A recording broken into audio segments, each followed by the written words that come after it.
Alright, so this is the walkthrough for the Google Ngrams Lab that we will be doing on Amazon Web Services. I'm going to walk you through this instructions document that is uploaded on Learn, so you can get all the commands that we're running and source them from this file here.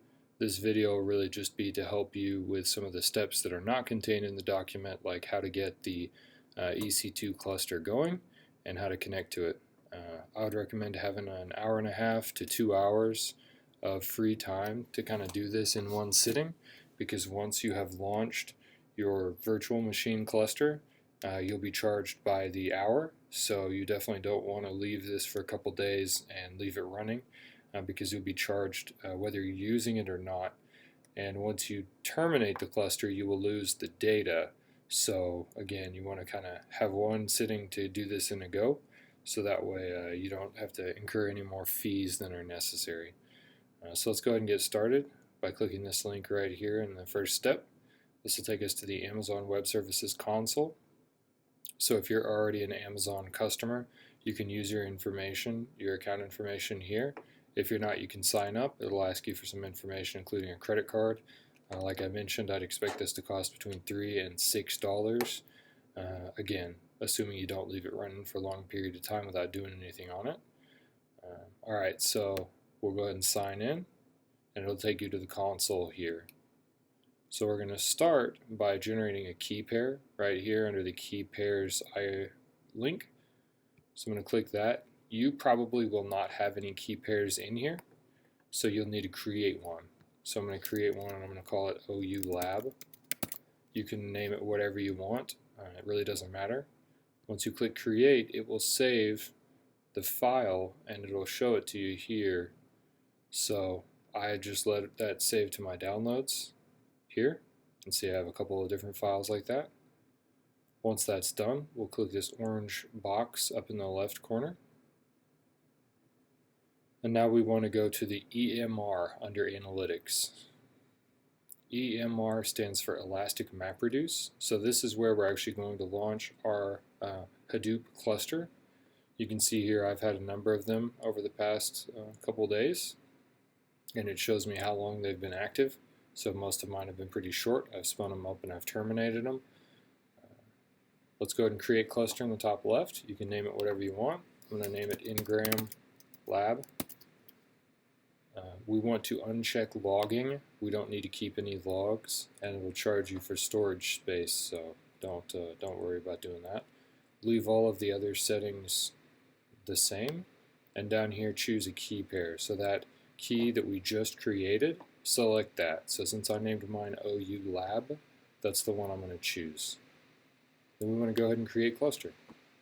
So this creation process, the time it takes can vary depending on how many other users are on Amazon at the time.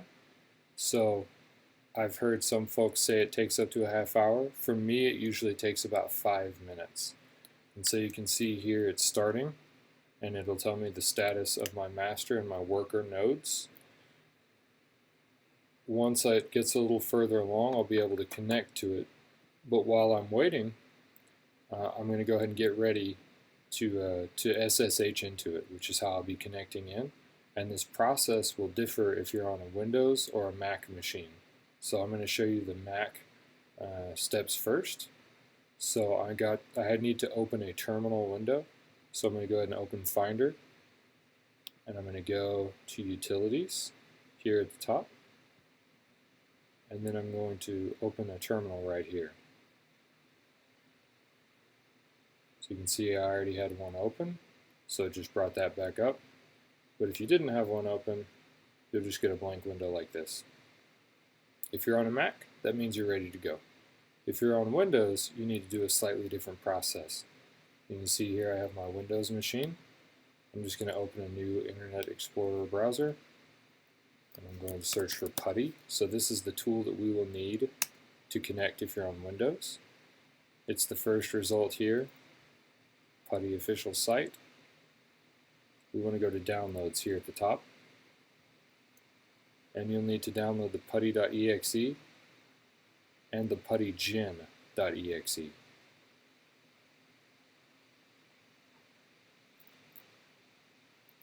So now that those are finished downloading, I'm going to open the folder. And first I need to open the PuTTY.gin because on Windows I need to take the file that I downloaded from AWS and I need to convert it. So I'm going to go to File, Load Private Key, and then I'm going to tell it to show me all files because my machine saved this as a text file. And it's actually the second one here. So whatever you named your connection file, it's right there. So you can see I went ahead and imported it. It was successful. Notice I am not including a passphrase, so this will not be password protected. You can include one if you want. And then I'll leave all the other defaults the same, and I'll save private key. Since it's asking me if I want to put in a passphrase, I want to go ahead, so I say yes. I'll name it OU Lab 2. And you can see I saved that to my downloads folder, and there it is. So I don't need to do anything else with that. Let's check on the status of my cluster. Alright, so it's still starting. So for those Windows users, let's continue. So now that I've converted my key, I can go ahead and open PuTTY.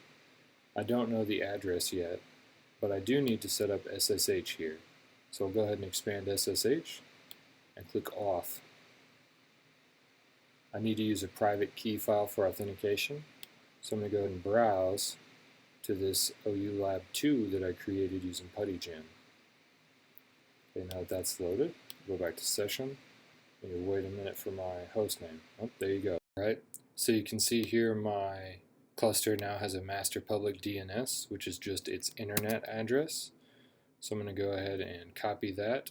But before I use that, I actually need to go over here to the security groups for master. You can see it over on the right hand side. And I need to click the number there next to the security groups, the SG- number. That'll bring me back to the console. And here I can view information about this security group. I want to edit the rules, the inbound rules.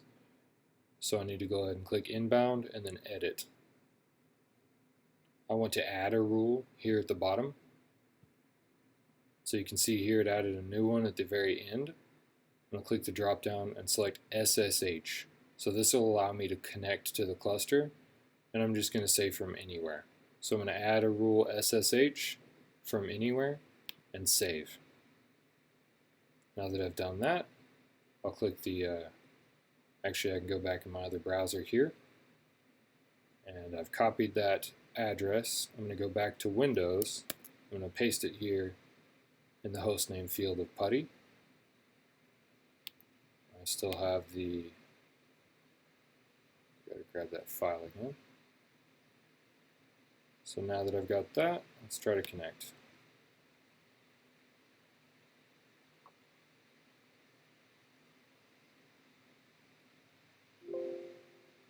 So basically, because I've never connected to this before, PuTTY doesn't know its fingerprint. That's okay. I want to go ahead and accept it. I'm going to log in as Hadoop. And there we go. So for Windows users, you're good to go.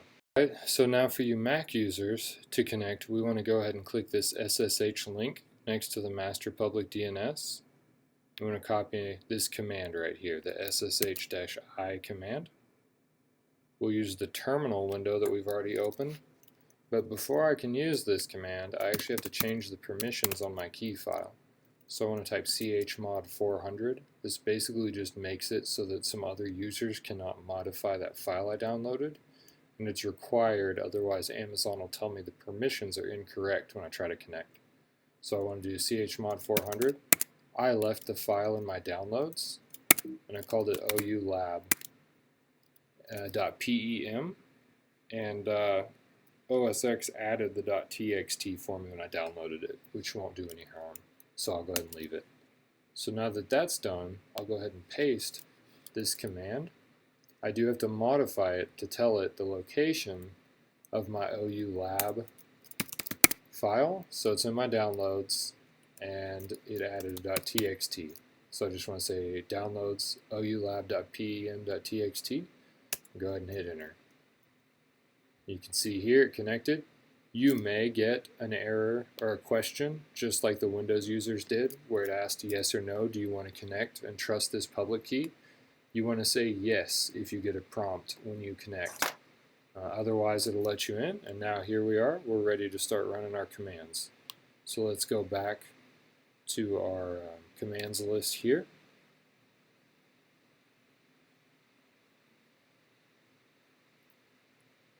So we need to start by creating a table. And so let's get into Hive by typing Hive, enter.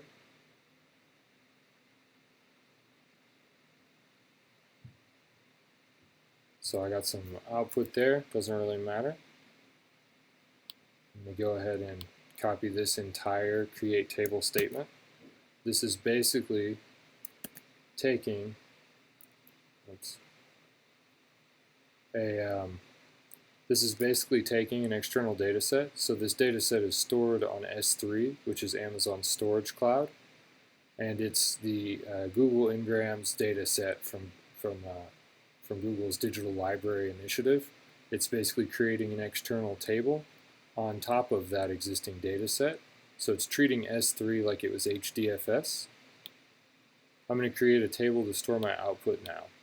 So I'm going to create a normalized table because we want to take the data and we want to get rid of the punctuation, the numbers, and the case, so that way capital A doesn't count differently than lowercase a, for example. So the table normalized will actually store the output of this SQL statement. So you can see here I'm going to insert overwrite table normalized, which basically means just put the results of this output into that table. And from my external table here, I want to select and lowercase the actual word, which is the gram, year, and number of occurrences. So let's take a look at the data before I do that real quick.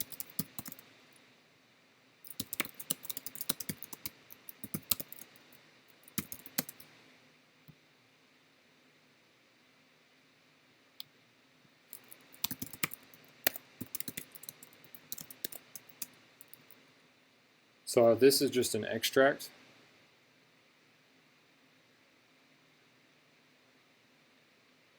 And see, it looks like I got some weird characters here for my grams. So that's why I'm doing some filtering in the next statement. But you can see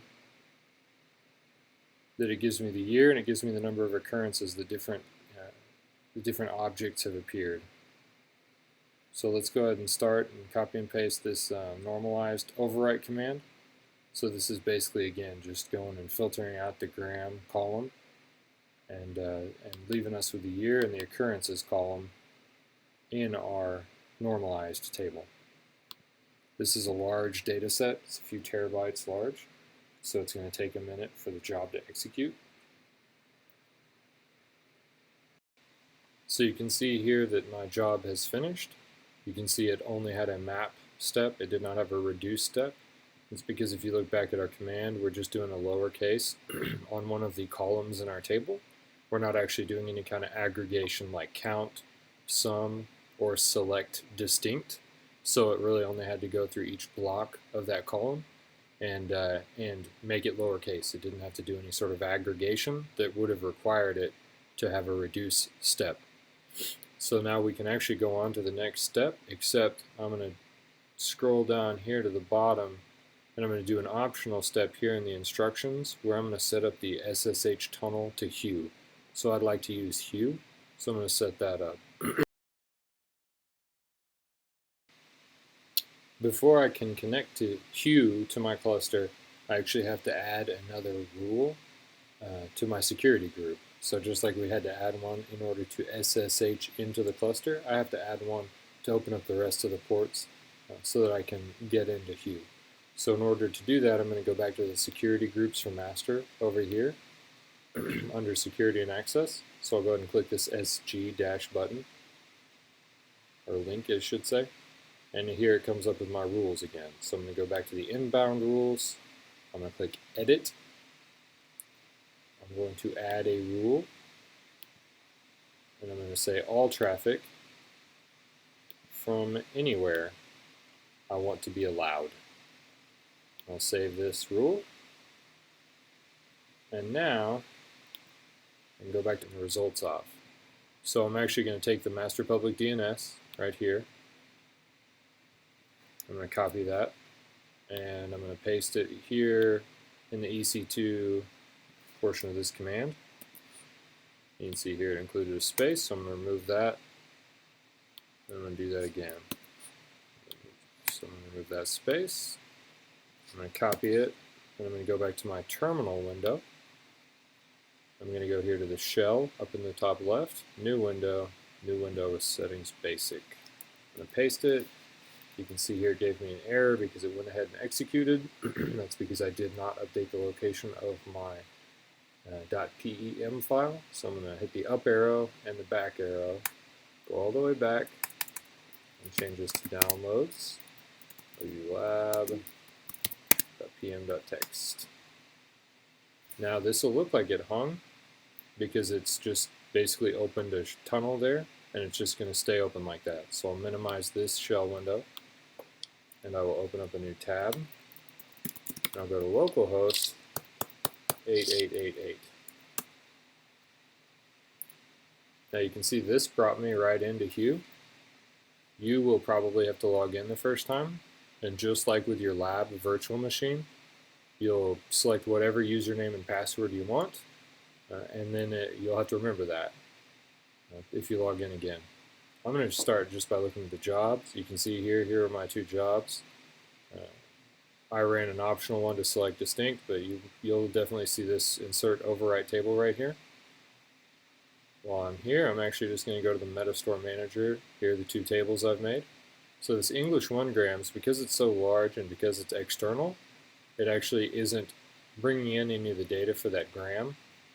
But you can see here, if we browse to our normalized table, I do get some good data in the sample. You see all A+. I haven't normalized it, so that's just what's showing right now. But we'll get some more indicative data as we step through this. So for those of you that have set this up, you can actually put the commands right here in the Hive shell, or you can, if you haven't set this up, you can continue using the command line. For those of you who are using Windows machines, the process differs. So let's scroll down a little more. Here you'll see the instructions for connecting, getting Hue set up if you're on a Windows machine. So let's go ahead and copy the master public DNS again. And I'm going to flip back over to Windows. I'm going to open a new PuTTY session and paste that public DNS into the host name. Just like last time, I'm going to go under auth. For the private key file, I'm going to browse to my PPK file that acts like my password in this case. Here under the tunnels section of SSH, I'm going to type the source port, it's 8888, and the destination, I'm going to paste that host name again for my AWS cluster, :8888, click add. So it's sending my local port 8888 over to EC2's 8888. I'm going to click open, type Hadoop as my login. And now, just like on the Mac, I'm going to minimize this window and leave it open. Open a new tab in Internet Explorer.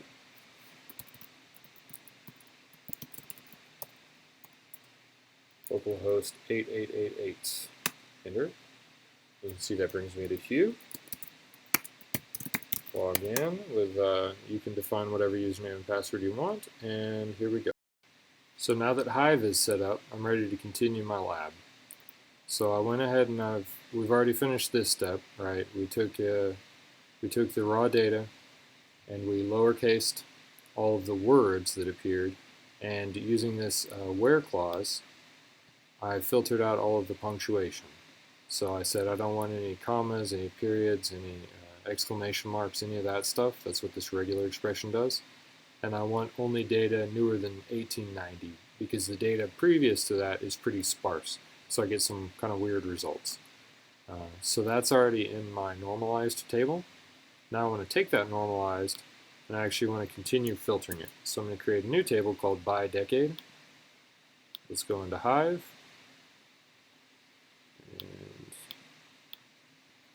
And let's create the table by decade. You can see that only has 3 columns, a string, an integer, and a double.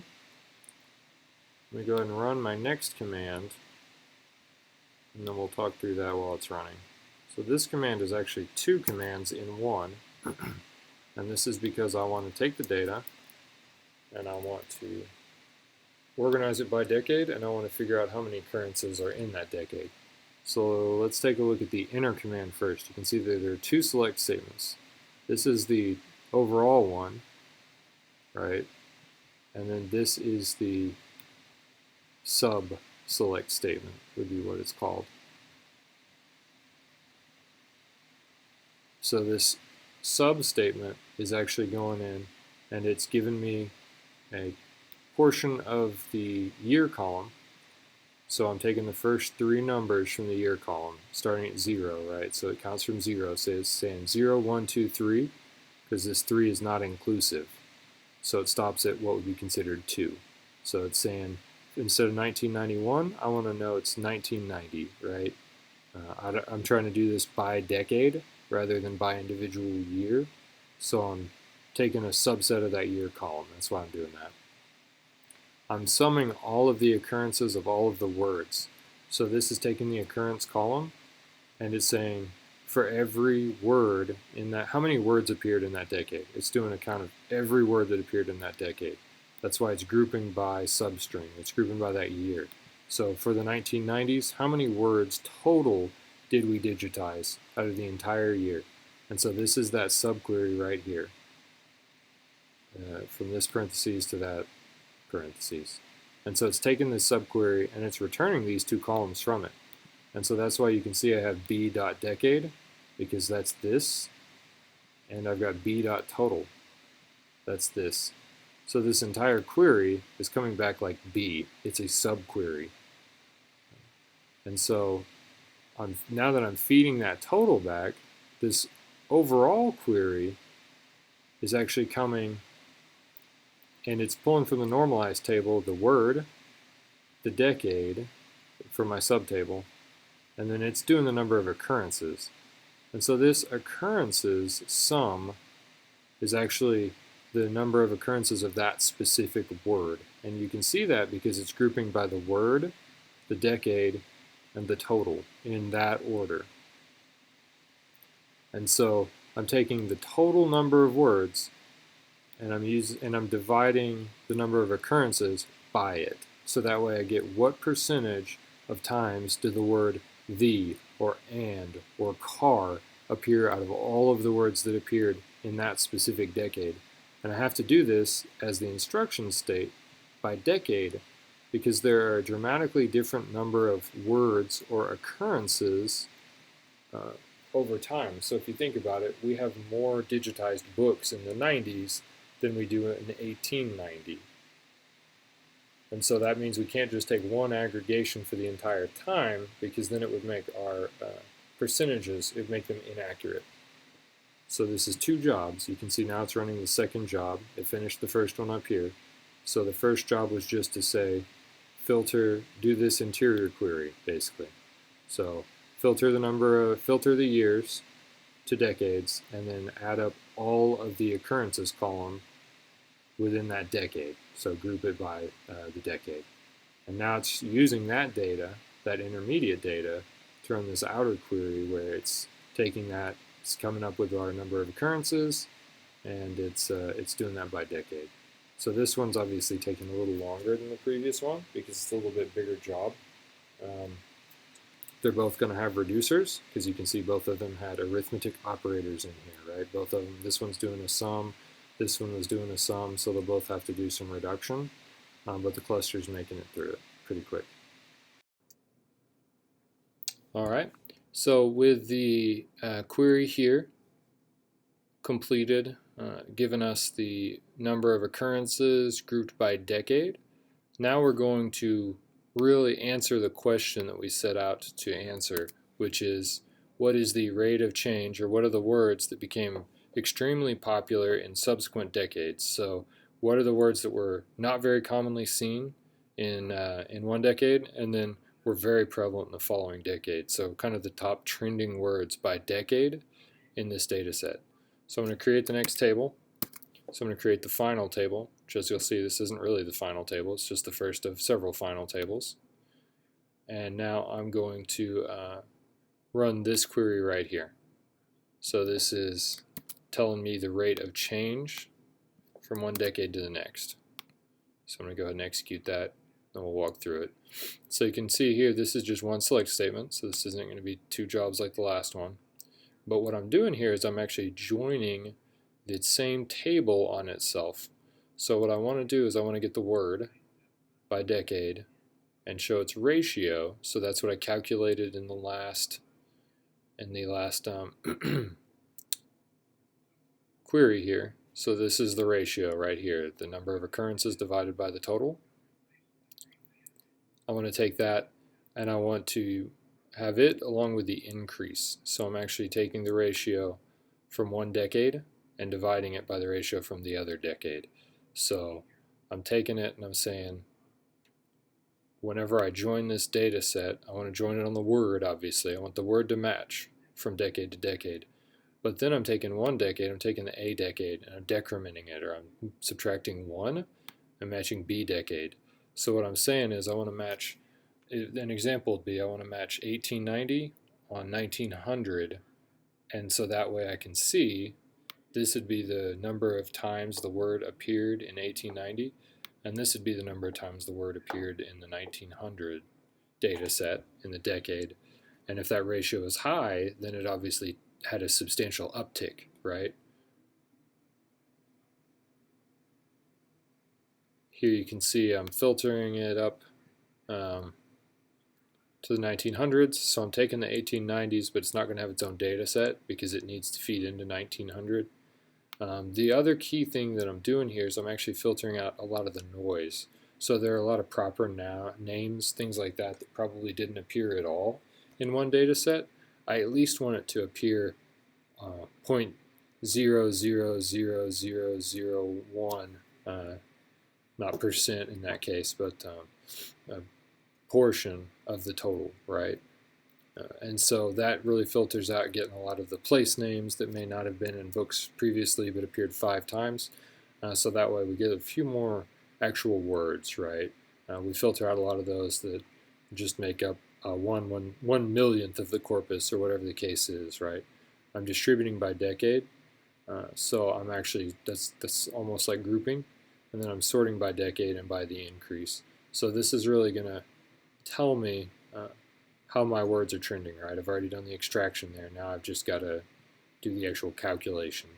So you can see here that was a pretty quick job. The reason that was pretty quick is because every time that I'm doing one of these transformations, I'm making the data set a little bit smaller. Now that the final table is populated with the increase over time, the ratio, the decade, and the n-gram, I have a whole lot of data in there. So if we look at it, we can see there are a lot of records, more than 100 just for 1900s alone. So that's still a little too much to sift through because some of those had a relatively small rate of change, right? Some of these have 11, 6, 4, so those rates of change are pretty low, especially whenever you look at radium, for example. That one obviously changed quite a bit from decade to decade, but I really don't care that much about reclaim here. I really don't care about some of these down here, right? These look like noise. So I actually want to filter this further. And so we've got one more command here to run, create table final 5 here. And so I'm going to create this table, and then I'm going to run another SQL command right here that will populate it. And really all this one's doing is it's going through that final data table, and it is it's adding a 0 to the end of the decade, for example. So instead of saying 190, it'll actually say 1900, 1910, whatever the actual year is, whatever the decade is. It's bringing me the ratio and the increase, but it's running this from and subquery to go through each decade and only give me the top 5. So this is going through and it's bringing all this data back and it's ranking it, so it's giving me the order or the increase of each of these, and then it's saying for each of these bring me only the top 5. The reason that you can't just add a where increase greater than or equal to 50 or whatever the case is because I want this broken by decade. And some decades, if you just brought back the top 50, wouldn't be represented at all potentially, right? And so I've got to run a script basically that goes through each decade and examines it and brings me back results.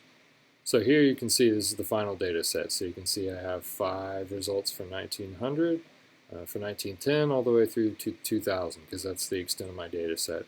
And so to upload that, you go to File Browser, we go to the Hive, Warehouse, Final 5, and then you can download this file, and that's what you should upload to the Dropbox. So you can see here in my downloads, I have the part file. Doesn't look as nice as it does in Hive, right? But this is the raw data. And I could bring that into something like Excel to analyze it, to graph it, or visualize it if I wanted to do so. So that's it for this lab. So very important, whenever you're finished with the lab, or if you have to take a break, you have to quit in the middle. Again, if you have to quit in the middle, you will have to repeat all the steps that you've done so far. But in order to finish and to turn off your cluster, which again you want to do, otherwise it's just going to keep charging you, is here in Elastic MapReduce, go to your cluster list. You could also get here if you were at this home screen. You can get there from EMR right here under Analytics. You click on your cluster and you say terminate. And yes, I want to terminate it, and it'll take a few minutes, but it will shut down my cluster, it will delete everything, and it won't charge you anymore. So you'll lose all your work. So I have downloaded the results from the lab. If you don't, then it'll be gone. But once you're done, that's how to turn it off.